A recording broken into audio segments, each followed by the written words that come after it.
Não bastando o Mensalão e o Petrolão, ambos sob governos petistas, agora novamente grande escândalo de corrupção. Um desvio de mais de 16 bilhões de reais em aposentadoria do INSS. Como se não bastasse tudo isso, a vergonha que o Lula passou no 1º de maio. Veremos tudo isso com o comentarista Caio Coppola.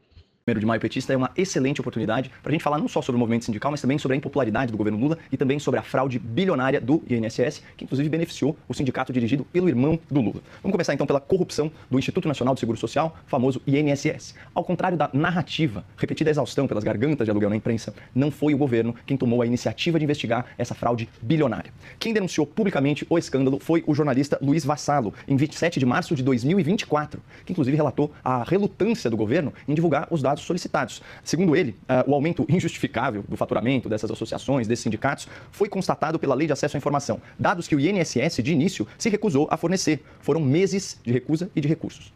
Bom, tem mais. Logo depois da publicação da denúncia no site Metrópolis, a Controladoria Geral da União enviou a seguinte mensagem ao jornalista, aspas, a partir da sua reportagem, abrimos uma investigação preliminar.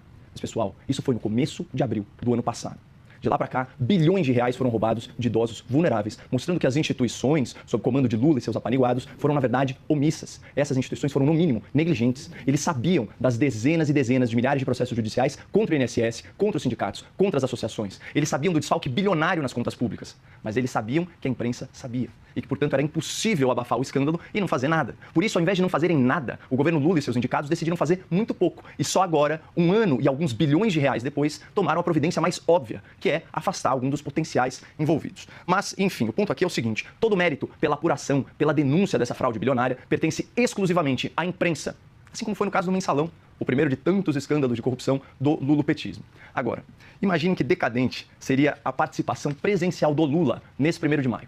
Um presidente com vasta experiência em escândalos de corrupção, que lidera um governo com menos de 30% de aprovação e que tem medo de afastar o seu ministro da Previdência, falando aí para uma plateia de sindicatos, de associações que potencialmente acabaram de roubar bilhões de reais de idosos vulneráveis. É óbvio que o Lula regou, porque o Lula é politicamente covarde. Ele terceiriza suas responsabilidades políticas, suas responsabilidades econômicas, suas responsabilidades penais, inclusive. Ano passado, quando o Lula e o PT e os sindicatos falaram aí para uma plateia vazia no Dia do Trabalho, essa foi a manchete do Estadão. Lula reclama de baixo público em ato do 1º de maio em São Paulo. Evento foi mal convocado. Mal convocado? Será que a militância não sabia que dia 1º de maio é dia de vestir vermelho e comer mortadela?